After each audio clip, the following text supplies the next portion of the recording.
¡Qué miedo! ¡Un bicho! Mátalo, te puede enfermar. No, pobrecito. Huye, bicho, de ese animal. ¿Cuál animal? ¿Por qué dices eso? Porque aunque no lo creas, todos somos bichos. Ciencia, Divulgación, Naturaleza, Investigación.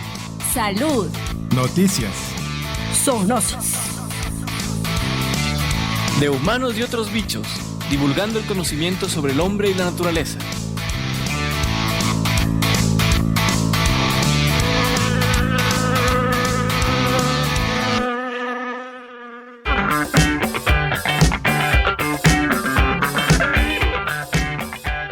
Lo que haces marca la diferencia y tienes que decidir qué diferencia quieres marcar.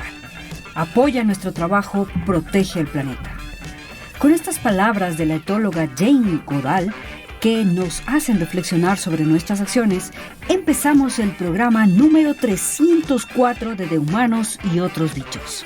Bienvenidos, estimados internautas, a este espacio donde compartiremos varios segmentos con información interesante para ustedes. ¿Cómo están Eli, Franklin y nuestro amigo Dani en los controles? ¿Qué nos traes hoy, Franklin?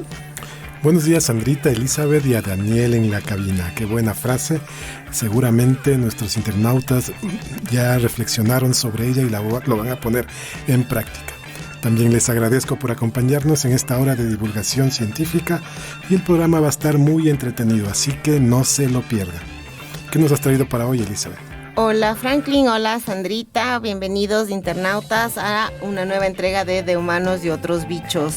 El día de hoy nuestro segmento, tenemos segmentos varios, así que siempre en este tipo de programas aprendemos un poquito de todo, que es la idea de la divulgación científica en De Humanos y otros bichos. Quédense hasta el final del programa, tenemos información valiosa y entretenida. No se pueden perder a De Humanos y otros bichos en todas las redes sociales. Síganos en Facebook, Instagram y X bajo el usuario #bichosis o usando el @bichosis.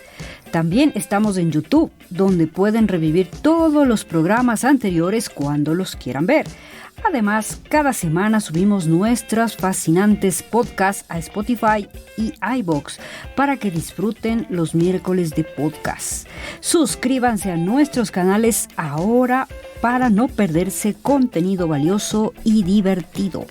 Y por supuesto queremos dar saludos a nuestros oyentes, los que siempre están día a día siguiendo nuestras redes sociales y el contenido que colgamos en ella. Un bicho saludo gigante para todos ellos, en especial en Facebook a Claudia Natalia Gutiérrez, Marilyn Revelo, Edwin DC, Yoconda Orozco, Belén Vaca, y en Instagram también a Samaleja 3, Yoami 96 e Ingrid 0.0, que además se unió a nuestras redes sociales en estos días. Muchas gracias por sus likes, por sus reacciones, por seguirnos y suscribirse a todas nuestras redes sociales.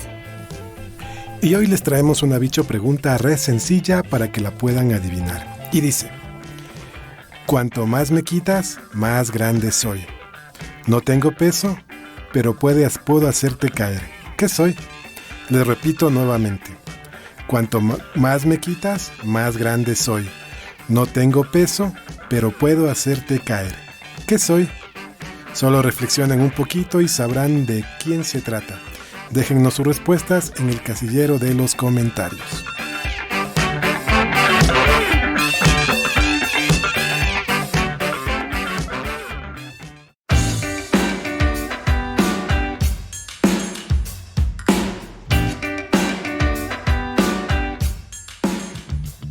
Llegaron las Bicho Noticias. En este espacio les traemos los descubrimientos y avances científicos que transforman nuestro día a día junto a los eventos clave que marcan la historia. La misión es mantenerlos al tanto de las noticias más relevantes y curiosas del mundo científico, desde innovaciones revolucionarias hasta fechas que nos inspiran a reflexionar.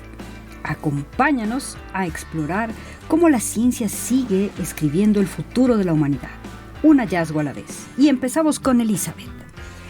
Y en la bicho noticia del día de hoy, yo les traje algo súper interesante que encontré en redes sociales y dice que Japón comenzó a probar sangre artificial en humanos. El nuevo compuesto busca suplir la carencia o la creciente demanda hospitalaria y reducir la dependencia de donantes voluntarios. Japón marcó un punto de inflexión en la historia de la medicina moderna al iniciar oficialmente los primeros ensayos clínicos de sangre artificial en humanos. El proyecto, encabezado por la Universidad Médica de Nara, no solo posiciona al país asiático como un referente en innovación médica, sino que también destaca el trabajo de décadas liderado por el profesor Hiromi Sakai, una de las figuras claves de esta investigación. Según se detalla en el sitio especializado MedEdge, Sakai ha sido pionero en el diseño de vesículas de hemoglobina, pequeñas unidades capaces de transportar oxígeno en el organismo sin requerir compatibilidad entre grupos sanguíneos. Estas vesículas se fabrican a partir de sangre caducada, reutilizando su hemoglobina y encapsulándola en membranas protectoras. Este enfoque evita tanto el desperdicio como la necesidad de refrigeración, dos obstáculos habituales en los bancos de sangre tradicionales. En este trabajo, el conjunto entre instituciones académicas japonesas, se busca generar un cambio estructural en la manera en que se aborda la atención médica en situaciones de emergencia, con la posibilidad de almacenar sangre artificial durante más de un año a temperatura ambiente y su potencial uso universal. Japón está delineando un nuevo horizonte para la medicina transfusional del siglo XXI. En el ensayo clínico de la sangre artificial que Japón inició en marzo del 2025, se administraron entre 100 y 400 mililitros de sangre artificial a cada voluntario y los investigadores evalúan dos factores centrales: la seguridad del compuesto o posibles efectos adversos, tolerancia al sistema inmune, estabilidad en la circulación y su eficacia como transportador de oxígeno. Aunque aún se trata de una etapa experimental, los investigadores japoneses mantienen un enfoque optimista. El proyecto no surge solo con una innovación médica, sino como una respuesta a un problema estructural global al ofrecer una solución que no depende de la compatibilidad sanguínea, ni de refrigeración, ni de campañas de donación masiva. La sangre sintética podría convertirse en un recurso médico de primera necesidad. Y continuando con las bicho noticias, vamos una de ciclismo. El ciclismo ha estado en boga en las noticias, así que cada 3 de junio se celebra el Día Mundial de la Bicicleta.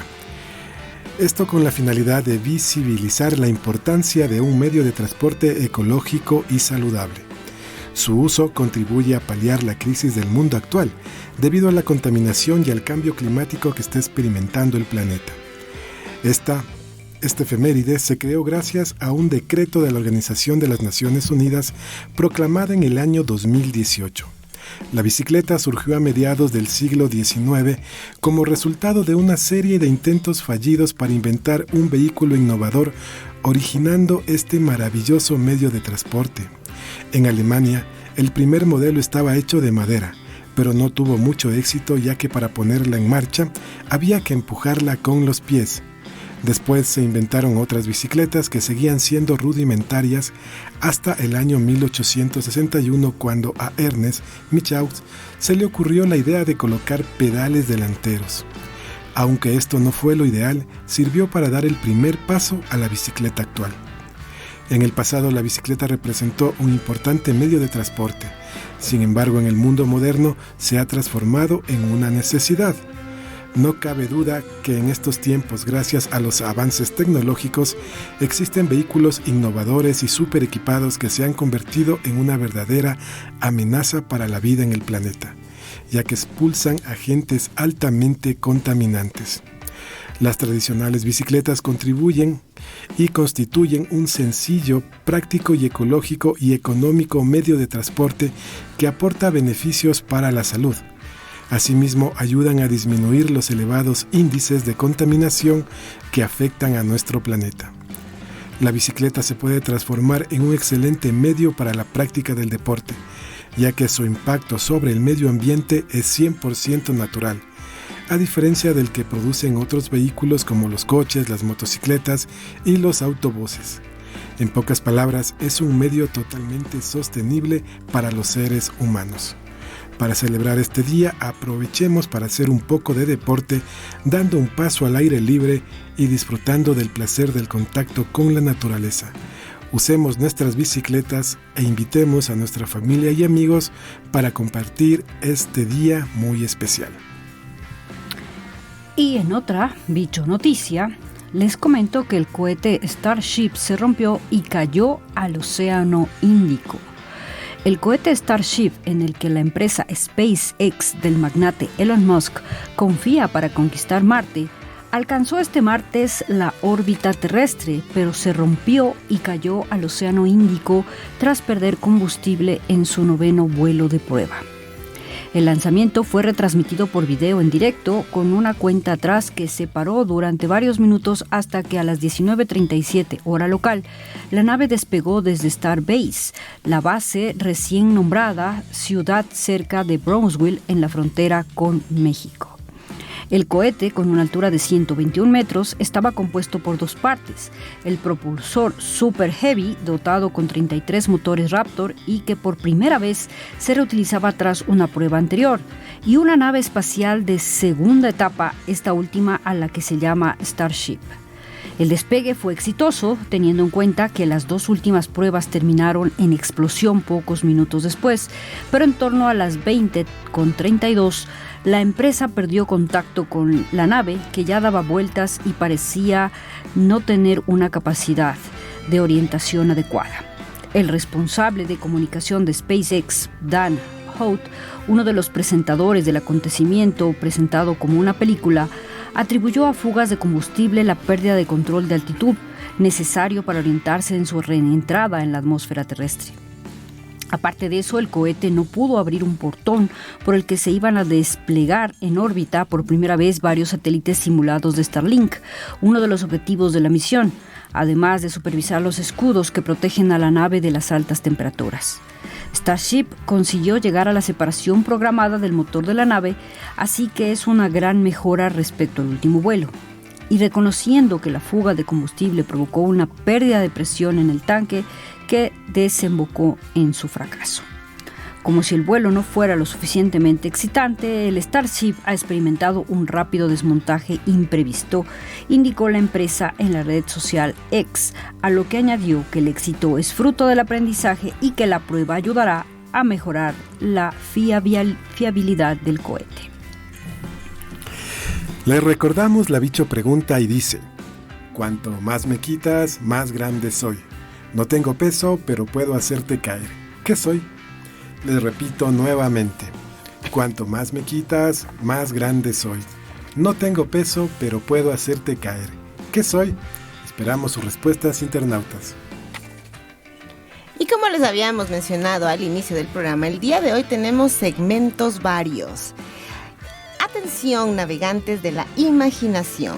Hoy viajamos al Eternauta, la obra maestra argentina de ciencia ficción donde una nevada tóxica etermina Buenos Aires. ¿Fue o está Osterheld un visionario? Descubriremos qué armas alienígenas podrán ser reales hoy y por qué esta historieta es un grito de resistencia eterna. No se despeguen, Jime nos trae esta historia.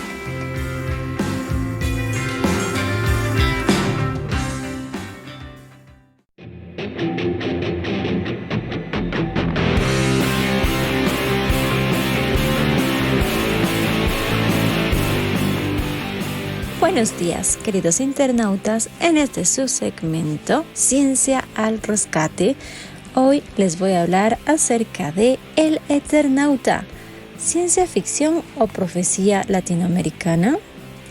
Pues bienvenidos, viajeros del tiempo y del espacio.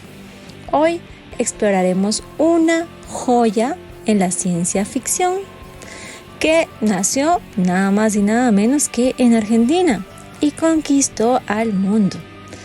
El Eternauta es una épica historieta creada por Héctor Germán Oesterheld y Francisco Solano López. ¿Ustedes creían que era nuevo? ¿Que fue reciente? Pues no, Fue en 1957. ¿Y qué opinan ustedes?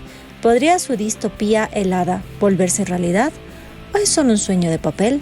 Acompáñenme en este viaje por la nieve mortal, los alienígenas y la resistencia humana. Para los que no están familiarizados, les voy a contar un poco acerca de qué trata, un poco de spoilers y de contexto para que les dé ganas de ver o de leer, por cierto, porque además de ser una serie, también primero fue un cómic. ¿De qué trata? Bueno, en Buenos Aires, tranquila, están unos amigos disfrutando de la tarde y de repente una nevada tóxica mata a casi toda la población. El sobreviviente Juan Salvo y sus amigos descubren que es un ataque alienígena, que les denominan, digámoslo, los de ellos, seres de otro mundo, que envían oleadas de criaturas letales, a los que luego les dan nombre, cascarudos, manos, gurbos, y los envían para exterminar a los humanos. La historia sigue su lucha por sobrevivir y revelar la verdad, mientras Juan Salvo se convierte en un viajero eterno entre dimensiones. Pero, ¿por qué es una obra maestra? Primero, nos muestra ciencia con conciencia. Oesterheld era geólogo y divulgador científico. Sus aliens no son monstruos gratuitos. Los cascarudos son cyborgs con caparazones de metal.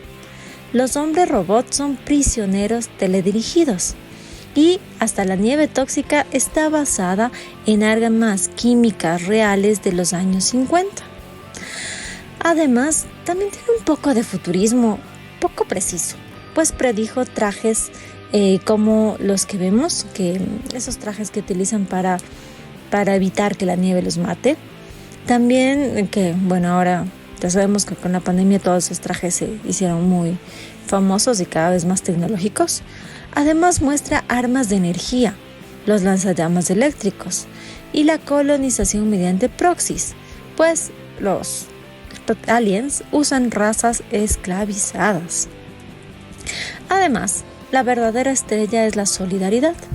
Como dice Juan Salvo, el único héroe válido es el héroe en grupo, mostrando un humanismo radical. ¿Pero qué podría ser real? Armas climáticas, pues sabemos que existen proyectos como HARP, por ejemplo, o Sura, en Estados Unidos y en Rusia, que buscan manipular el clima. Pero en este caso, lo que hacen es una nevada tóxica en el cómic. ¿Quién sabe? Podría ser real en algún punto, esperemos que no.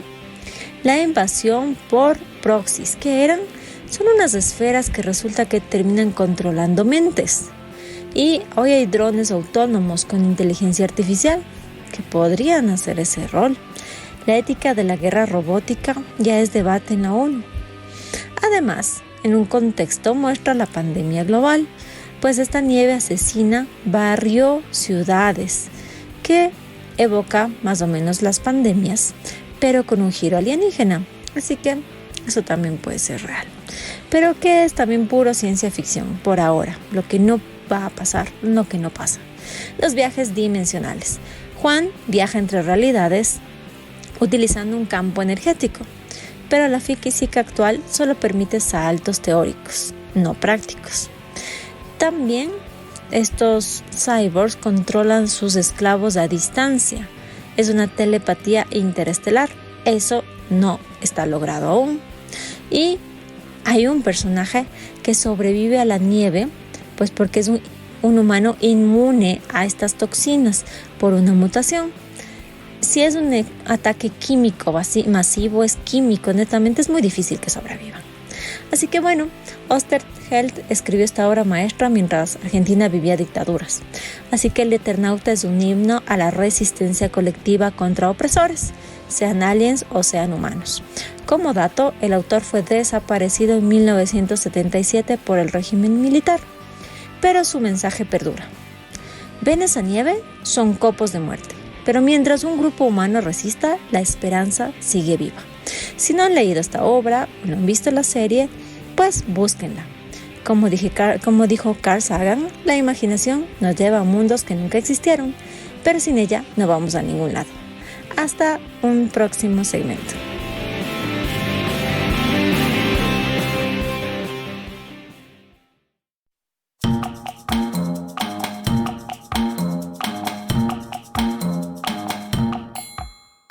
La ciencia cada vez avanza y sobre todo para un mundo más sostenible. Ante los desafíos del cambio climático, los hongos ofrecen soluciones más allá de su valor gastronómico.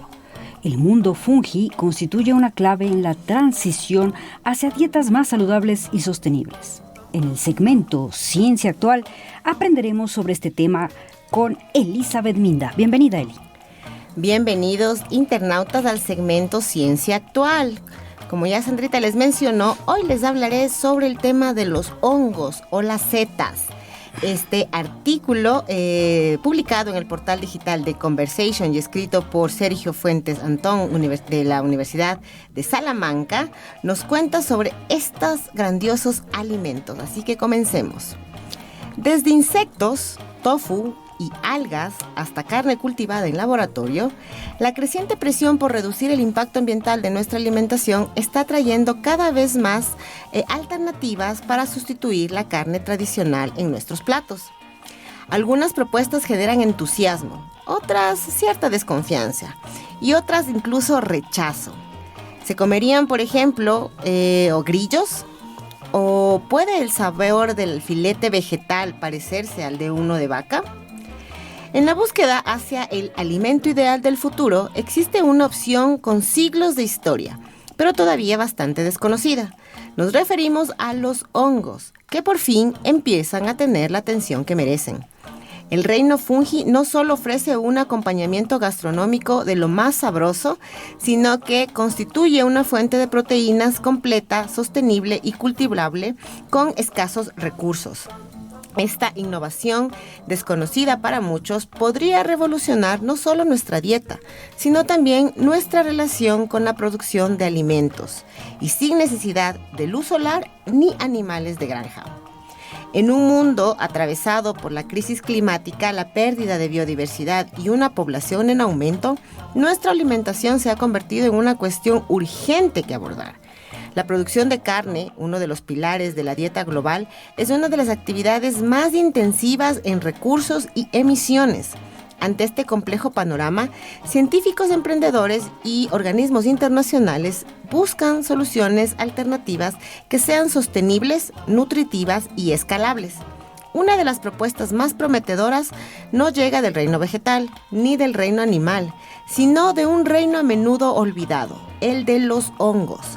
Lejos de limitarse a las setas que encontramos en el supermercado, la micología aplicada está dando lugar a un nuevo tipo de alimento llamado micoproteína. Se trata de una fuente rica en proteínas obtenida a partir de hongos filamentosos. Silenciosa, eficiente y sorprendente, esta forma de nutrición fúngica podría ayudarnos a rediseñar el mundo del futuro. Pero, ¿qué es la micoproteína y por qué es tan prometedora? La micoproteína es una fuente de proteínas obtenida a partir de cultivos de hongos filamentosos como Fusarium venenatum. A diferencia de las setas que se recolectan, estos hongos se fermentan en grandes bioreactores con un mínimo consumo de recursos. El resultado es una biomasa rica en proteínas, fibra y micronutrientes con una textura sorprendentemente similar a la carne. Uno de los productos más conocidos elaborados con micoproteína se llama Quorum. Aunque desde hace décadas está disponible en supermercados, en varios países el interés por esta fuente alternativa se ha disparado en el último año. Según estudios, la producción de micoproteína requiere menos tierra y agua que la ganadería tradicional y genera menos emisiones de gases de efecto invernadero. En un momento en que requerimos de soluciones alimentarias más sostenibles y resilientes, la micoproteína no solo compite con la carne, sino que redefine lo que entendemos por alimento. Más allá de los laboratorios industriales, la producción de hongos comestibles está encontrando un lugar destacado en entornos urbanos y circulares. Existen proyectos que cultivan setas en las sobras de los pozos de café, residuos agrícolas o cartón reciclado, transformando desechos en alimentos de alto valor. Esta capacidad de crecimiento sobre materiales residuales posiciona a los hongos como aliados perfectos de la economía circular. En ciudades como París, Londres o Buenos Aires, Iniciativas de agricultura vertical ya están utilizando espacios subterráneos o estructuras modulares para cultivar setas en condiciones controladas. Incluso es posible hacerlo en casa, con pequeños kits que permiten cosechar en pocos días y sin necesidad de tierra ni luz solar. Al mismo tiempo, startups o centros de investigación e innovación desarrollan biotecnologías fúngicas que integran cultivo y procesado en sistemas compactos y escalables. Una innovación que predice un futuro en el que producir hongos podría ser tan común como hornear pan. Y quizás en algún momento no tan lejano, igual de necesario. Aunque los beneficios de la microproteína o de la micoproteína son numerosos, su incorporación masiva en la dieta global aún enfrenta desafíos, entre los que se destacan las barreras culturales, el desconocimiento y la resistencia al cambio. Para muchos, comer hongos cultivados en tanques suena como una idea extraña, a pesar de que productos similares que consumimos de forma diaria, como el pan o el yogur, también nacen de la fermentación. Sin embargo, cada vez más chefs, nutricionistas y consumidores están redescubriendo el potencial culinario del reino fúngico.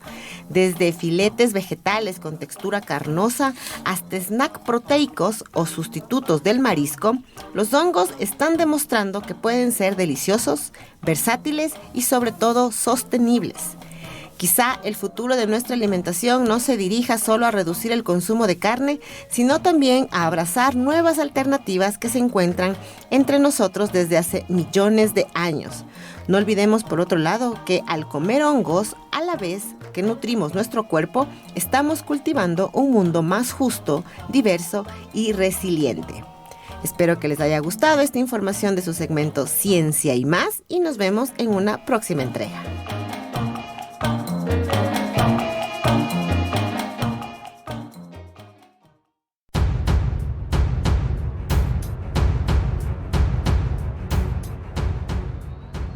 Hoy en el segmento Mundo Ficción viajamos hasta la Luna de la mano de uno de los grandes maestros de la ciencia ficción, Arthur Clarke. Exploraremos su cuento El Centinela, semilla de la icónica 2001 Odisea del Espacio. ¿Qué pasaría si una civilización alienígena hubiera dejado un mensaje esperando ser descubierto? Acompáñennos a desentrañar este enigma lunar con Sandra Enríquez. Bienvenidos a su segmento Mundo Ficción, donde les contaré historias de un mundo lejano o quizás cercano. La historia que hoy les traigo se llama El Centinela, de Arthur Charles Clarke. Arthur Clarke nació el 16 de diciembre de 1917 en Somerset, Minehead, Reino Unido. Fue un escritor y científico británico quien no solo dedicó su vida al mundo de las letras, sino que también fue inventor. Escribió numerosas obras de divulgación científica y de ciencia ficción como la popular 2001 Odisea del Espacio. Desde muy pequeño, Clarke mostró su fascinación por la astronomía, afición que lo llevó a dibujar un mapa de la Luna con un telescopio casero.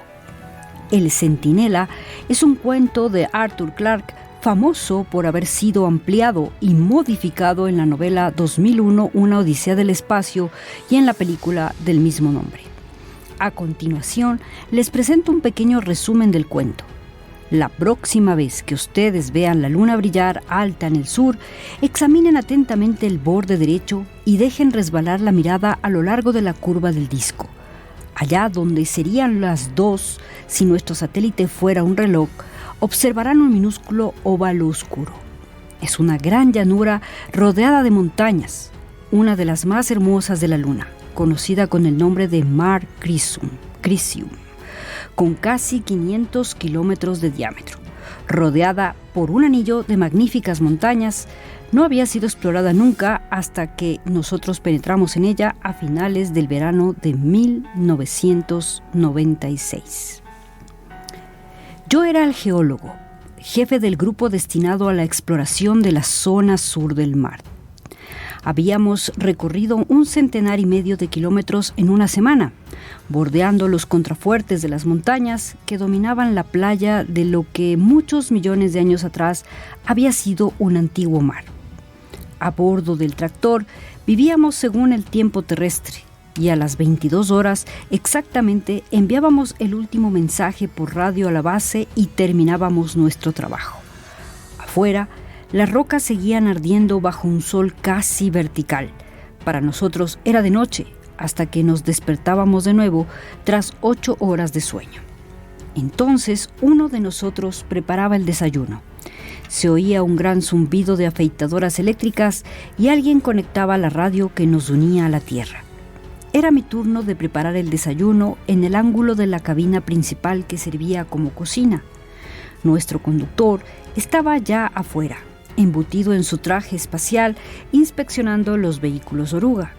Mi asistente, Louis Garnett, en la cabina de control, escribía algo relativo al trabajo del día anterior en el diario de a bordo. Como cualquier ama de casa terrestre, mientras esperaba a que las salchichas se cocieran en la sartén, dejé que mi mirada vagase sobre las montañosas paredes que cercaban el horizonte por la parte sur, prolongándose hasta perderse de vista por el este y por el oeste. Parecían no estar a más de 3 kilómetros del tractor, pero sabía que la más próxima estaba a 30 kilómetros. Levanté los ojos hacia los picos que ningún hombre había escalado nunca. Iba a girarme cuando mi mirada fue atraída por un destello metálico casi en la cima de uno de los grandes promontorios que avanzaba hacia el mar, 50 kilómetros al oeste. Era un punto de luz pequeñísimo carente de dimensiones, como si una estrella hubiese sido arrancada del cielo por alguno de aquellos crueles picos, e imaginé que una roca excepcionalmente lisa captaba la luz del sol y me la reflejaba directamente a los ojos. Sentía la curiosidad de saber qué tipo de roca podía brillar allá arriba con tanta intensidad, de modo que subí a la torreta de observación y orienté nuestro telescopio hacia el oeste. Lo que vi fue suficiente para despertar mi interés. Los picos montañosos, claros y nítidos en mi campo de visión, parecían no estar a más de 800 metros de distancia, pero el objeto que reflejaba la luz del sol era aún demasiado pequeño para poder ser identificado. Sin embargo, aunque no pudiera distinguirlo claramente, sí podía darme cuenta de que estaba provisto de una cierta simetría, y la base sobre la que se hallaba parecía extrañamente plana. Estuve observando durante un buen rato aquel brillante enigma, aguzando mi vista en el espacio, hasta que un olor a quemado proveniente de la cocina me informó que las salchichas del desayuno habían hecho un viaje de casi 400,000 kilómetros para nada. El anterior texto fue un extracto del cuento que, en resumen, trata acerca del descubrimiento de un artefacto en la Luna dejada hace eones por antiguos alienígenas. El objeto está hecho de un mineral pulido y de forma piramidal y rodeado por un campo de fuerza esférico. El narrador, en primera persona, especula en un momento dado que los forasteros misteriosos que dejaron esta estructura en la Luna pueden haber usado mecanismos que pertenecen a una tecnología que supera nuestros conocimientos, quizá una tecnología de fuerzas parafísicas. Durante milenios, el artefacto ha transmitido señales en el espacio profundo, pero deja de transmitirlas cuando los astronautas que lo descubren abren una brecha en el campo de fuerza. El narrador supone que este centinela apareció en la Luna como una señal de advertencia para la posible inteligencia y vida del espacio que podría desarrollarse en la Tierra. Espero que les haya gustado la historia y vayan a leerla en su totalidad. Hasta un próximo encuentro con Mundo Ficción.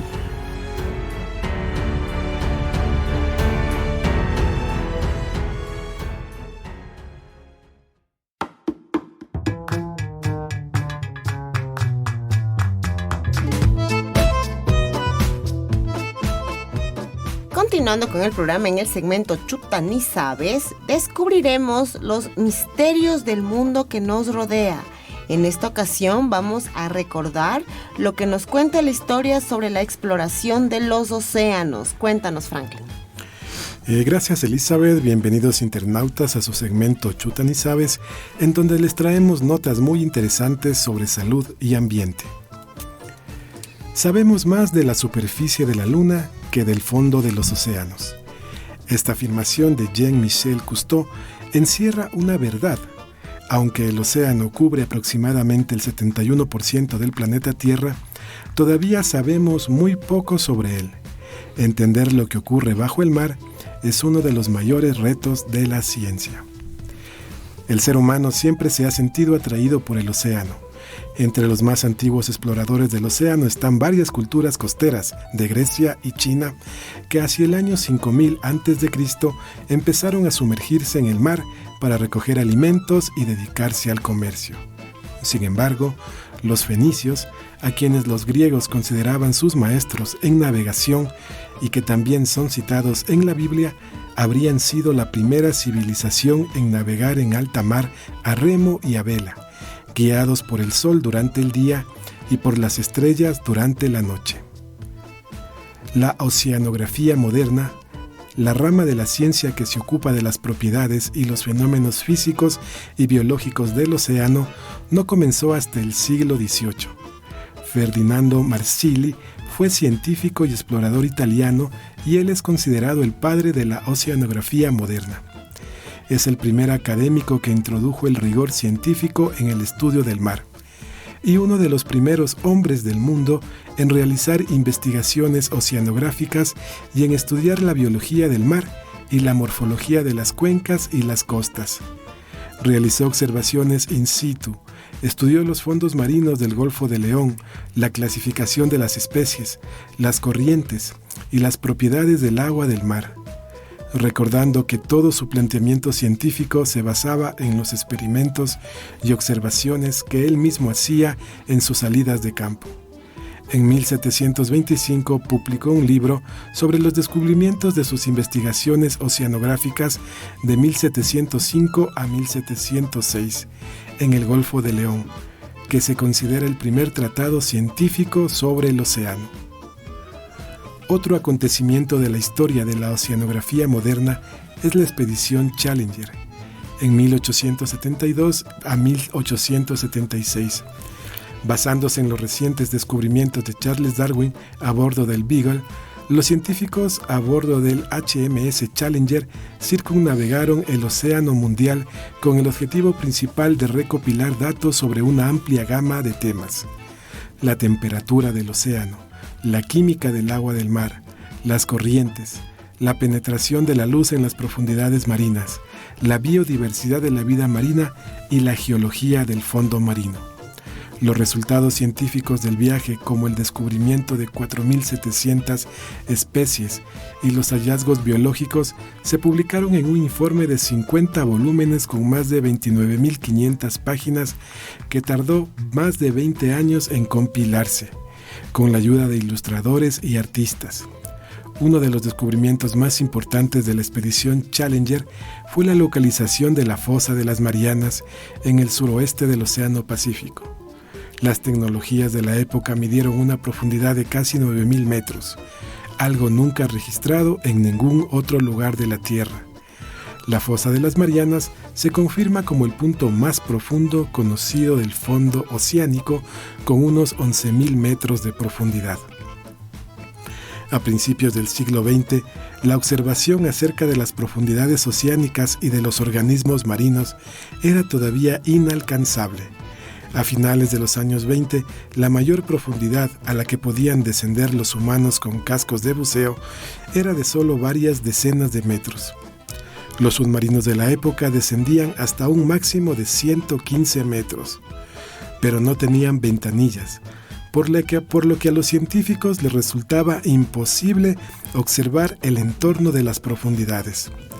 Fue en 1930 cuando dos estadounidenses, un zoólogo y un ingeniero, construyeron una esfera sellada de acero provista de ventanillas y suspendida por un cable de un barco. Con este instrumento, ambos lograron alcanzar una profundidad de 900 metros en 1934. Fue la primera vez que los animales de las profundidades fueron observados en su entorno nativo por el ser humano. La aventura de este submarino fue pionera en la exploración humana del océano. En las últimas décadas, la exploración, el estudio y la observación del océano han dado grandes pasos gracias a la colaboración entre distintas disciplinas y al avance de nuevas tecnologías, como los satélites, las ecosondas y sus vehículos sumergibles operados a distancia. Seguir explorando el océano en su profundidad y complejidad es exactamente lo que necesitamos en un mundo en que el cambio climático es cada vez más acelerado y en el que la población humana y las exigencias económicas son cada vez mayores. La cooperación de científicos, ingenieros, climatólogos, geólogos y científicos sociales está mejorando la comprensión del océano y sus procesos, logrando una mejor representación de lo que hay bajo su superficie. Esperando que este segmento les haya gustado, les espero en otra entrega del Chuta Ni Sabes.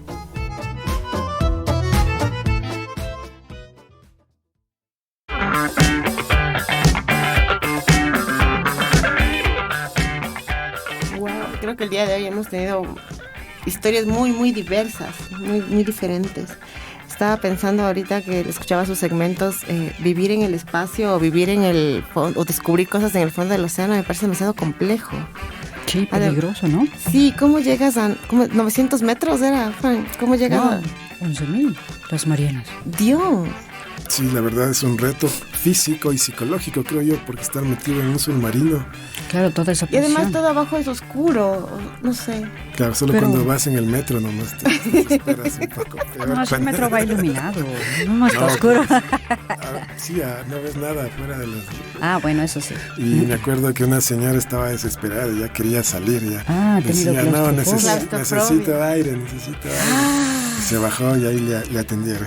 Wow. Imagínense lo que debe ser Un estar submarino. en un submarino. Claro, pero también debe ser fascinante ver todos esos monstruos ahí abajo, ¿no? Esos Pero es que peces serán que así no como- tienen ojos. Pero serán muy comunes de ver, así no será que tú bajas un día y estás todo el día ahí y no ves nada, no sé. No sé, ¿no? Qué complejo. Y vivir en el espacio también, no sé. Se le quemaron Claro. las salchichas además. Claro, es que estaba viendo ahí ese artefacto. Estaba pensando en las salchichas mientras tú seguías y se le va a quemar las salchichas y de repente las salchichas se quemaron. Sí, A mí viajaron me parece, para por nada. ejemplo, vivir en el espacio me parece interesante. Bueno, no vivir, no sé, ir algo así como en tour. O en la estación. Un día y ver la Tierra desde este otro lado y así, pero vivir ahí, no sé, muy difícil. Claro, ¿no? Porque es lo que hablábamos con Franklin, las condiciones de la gravedad y todo, o sea, son gente que debe estar preparada físicamente, ¿no? Para poder enfrentar Claro. la falta de gravedad y que debe estar continuamente haciendo ejercicio, porque cuando regresan los músculos están flácidos y no pueden moverse bien. Así. Y la alimentación misma, todo. Pero algún rato sí pasará también, ¿no? Bueno, o sea, obviamente es el cuento que nos mencionabas era algo en plan ficción y cómo involucra también a, ¿cómo es? Extraterrestres y eso, pero no sé, algún rato pasará. No sé, por ejemplo, nosotros mismos hemos enviado, la NASA ha enviado naves con discos, con información de la información relevante del planeta Tierra. Nuestros números de Y- teléfono, esas bases de datos. Nuestros números de teléfono. Esas Bueno, bases de datos. Sí, o sea, canciones, figuras, incluso la Biblia también está allí. O sea, mucha información que si llega alguna civilización que está sumergida en el universo, puede saber que existimos. Entonces quizás los alienígenas también dejaron ese centinela en la luna para que algún día lo encontremos. ¿Y serán malos o buenos? Si se encuentran y dicen, vamos a ver quiénes son estos. Destruyámosle. Destruyámosle. Esclavicémoslos. Todo puede ser, el universo es vasto, infinito. O sea, no, pero esas historias de ciencia ficción sí son otro nivel, de verdad. Y el comer hongos también me parece Ay, algo me tan... encantan los hongos. Tan chévere porque están en todo lado, o sea, están los champiñones que tú los puedes preparar como salsa que lo juntas con el pollo o como sándwiches o simplemente como aderezo de una ensalada. Me parecen una fuente de proteína muy buena y muy Es accesible. rico. Ajá, y es muy rico. El otro día estaba viendo, me fui a Mindo y en la Plaza Central, puede ser, hicieron como una feria de productos y no sé qué. Entonces, uno de los stands que estaban ahí del señor era de hongos. Y primero se los ve tan bonitos, o sea, era un sustrato que parecía una piedra y ahí crecían unos hongos grandotes blancos. Entonces se les veía súper chévere y él decía que él los deshidrata y son como snacks, como papitas, pero y estaban buenos, yo probé. O que también te vendían así como el hongo para que tú lo hagas asado o alguna cosa de esas. No recuerdo realmente el nombre, pero eran unos blancos grandotes y se veían tan apetitosos. A mí me encantan los hongos, me parece súper chévere y creo que es una alternativa también proteínica. Me parece, de lo que hemos hablado también del consumo de grillos y eso, me parecen, bueno, no sé, no sería también de averiguar el porcentaje de proteínas que tenga uno u otro, pero creo que la gente se familiarizaría quizás más pronto con los hongos que con los grillos. Claro, sí, ya depende del gusto de cada persona. Pero sí, ambos, tanto los insectos como los hongos, serían una buena opción para una opción proteínica, digamos, para las futuras generaciones, ¿no? Ya que el planeta está bastante contaminado, hay pocos recursos y ya no podemos seguir talando árboles para tener ganado. Sí, además que sí es alternativo. Aquí cerca de la universidad hay un restaurante vegetariano, súper rico, súper bueno, y ahí preparan una ensalada con hongos. Buenaza. Yo no soy vegetariana, realmente yo sí amo la carne. Pero esa ensalada estuvo súper rica, con los hongos ahí. Me pareció interesante. Y bueno, y también creo que es la idea de, no sé, de quitar a las personas de la mente que a veces pensamos que hongos son solo champiñones. Y no, pues hay un una montón, variedad grande. claro. O sea, el que les mencionaba ahorita, por ejemplo, en realidad no es un hongo, o sea, no es visible, no lo cultivas, sino que crece en un bioreactor, entonces son filamentos en realidad, pero son comestibles, entonces me pareció súper chévere eso. Frank. Sí, pienso que hay que experimentar, ¿no? Y atrevernos a comer esta gran variedad de hongos. Seguro que en el Ecuador tenemos mucho de estos y la mayoría no conoce dónde están, o sea que hay que promocionar estos productos porque son muy sanos. La verdad nos ayudarían a conservar bien nuestra salud.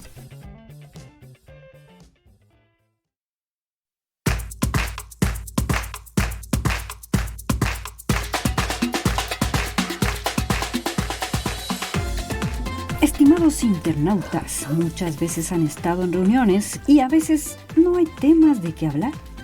Pues con los datos curiosos, variados que hoy les traemos, podrán lucirse con todos los presentes y generar mucha admiración.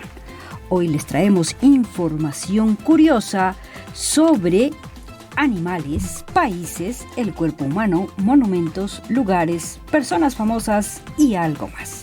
Así que pongan mucha atención a lo que les traemos ahora. Comenzamos. ¿Sabías que cuando dos personas están enamoradas, sus latidos se sincronizan? Esta sincronía llega a su cúspide cuando la pareja pasa por un momento especial e importante, como por ejemplo una boda. ¿Sabías que Etiopía va siempre con 7 años de retraso? Cuando empezábamos el año 2020, en Etiopía estaban en el 4º mes del 2012. Esto se debe a que el calendario etíope calcula de forma alternativa la anunciación de Cristo, retrasándose 7 años con respecto a lo que se estima en el calendario gregoriano. ¿Sabías que en los hospitales de Japón no hay habitaciones con el número 4 ni con el número 9? Esto se debe a que se consideran números de la muerte. El 4 se lee Yon o Shi. Esta última palabra también significa muerte. Por su lado, el 9 se puede leer Q o Q. De nuevo, la segunda opción significa muerte. Terroríficamente matemático. ¿Sabías que la Torre Eiffel es casi 15 centímetros más alta durante el verano? Y no es magia. Se debe a la expansión térmica. Al calentarse el hierro, las partículas generan energía cinética ocupando más espacio. ¿Sabías que los elefantes piensan que los humanos somos adorables? Es mutuo.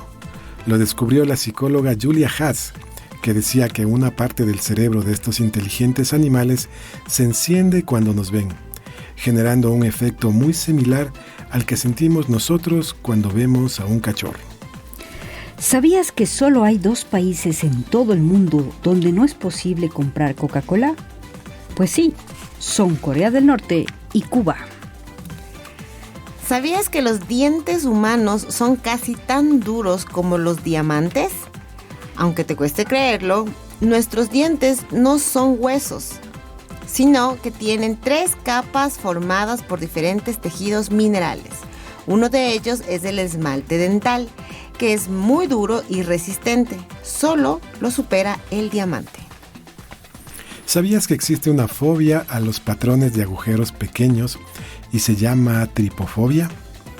Es una fobia bastante común que puede definirse como aversión a la vista de patrones irregulares o grupo pequeños agujeros o protuberancias.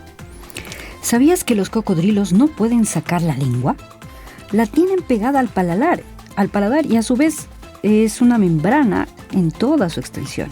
Quizá por eso siempre parecen tan serios. ¿Sabías que Sudán es el país con más pirámides del mundo y no Egipto, como quizás lo pudieron haber pensado?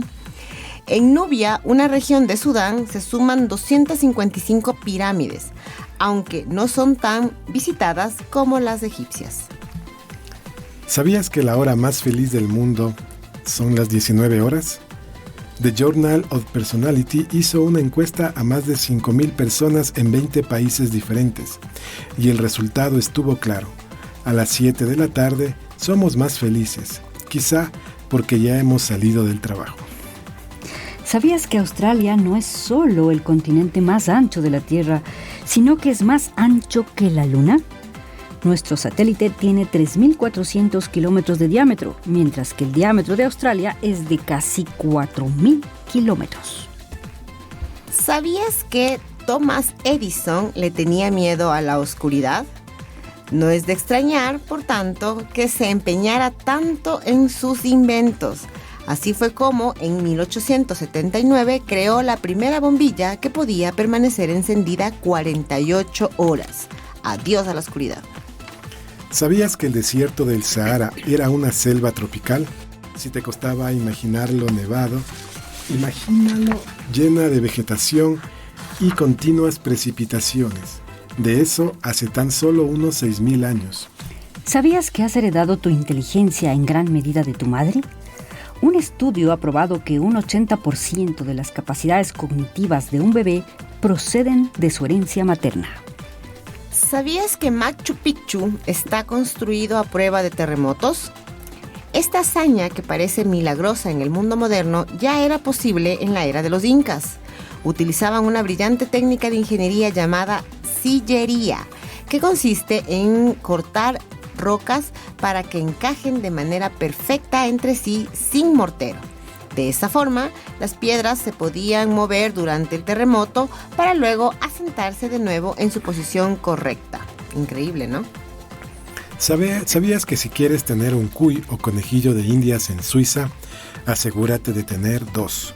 De lo contrario, estarás cometiendo un delito. Se considera maltrato animal, dado que estos pequeños animalitos son muy sociables y se sienten muy solos si los dejas sin un compañero de su especie. ¿Sabías que sin el dedo meñique perderías el 50% de la fuerza de tu brazo? De él dependen las articulaciones más importantes que permiten que muevas tu mano y ejerzas fuerza con ella. ¿Sabías que la única parte del cuerpo que no puede curarse por sí misma son los dientes? Esto se debe a que están recubiertos de esmalte y no de tejido vivo. ¿Sabías que para conseguir 1 kilo de miel, las abejas deben visitar 1.440.000 flores? Eso supone el trabajo de 200 abejas obreras durante el total de su vida. ¿Sabías que en la ducha eres mucho más creativo que afuera? Esto se debe a que el agua caliente aumenta el flujo de dopamina, lo que consigue que seas más creativa o creativo. Así que ya saben, estimados internautas, cuando estén en la ducha bañándose, aprovechen este momento de creatividad. Eso ha sido todo por hoy en su segmento ¿Sabías qué? Hasta la próxima.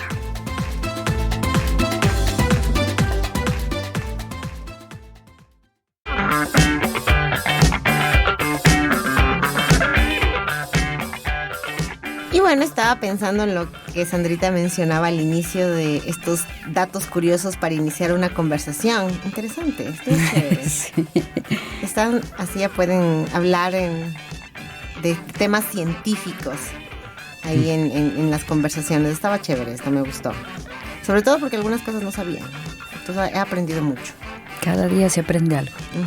Eso estuvo súper interesante. Bueno, muchísimas gracias por acompañarnos el día de hoy, queridos internautas, por quedarse hasta el final en esta entrega de Humanos y otros bichos. Nos vemos el próximo viernes, así que estén pendientes de todo lo que ponemos en nuestras redes sociales.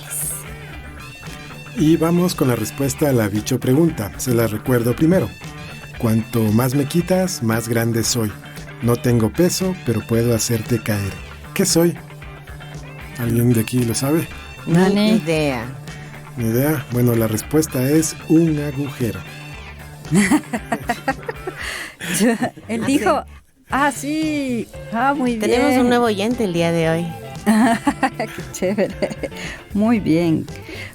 Espero, internautas, que hayan respondido muchos de ustedes a la bicho pregunta y estoy muy agradecido porque nos han acompañado en esta hora de divulgación científica. Y no se olviden acompañarnos la próxima semana. Estimados internautas, gracias por quedarse hasta el final acompañándonos en esta edición 304 de Humanos y otros bichos. Fue un gusto haber preparado estos segmentos para ustedes y esperamos que los hayan aprovechado y puedan tener más argumentos en su día a día para sorprender a todos los que les rodean. Y pues nos veremos el próximo viernes. ¡Y que la ciencia triunfe! ¡Sí!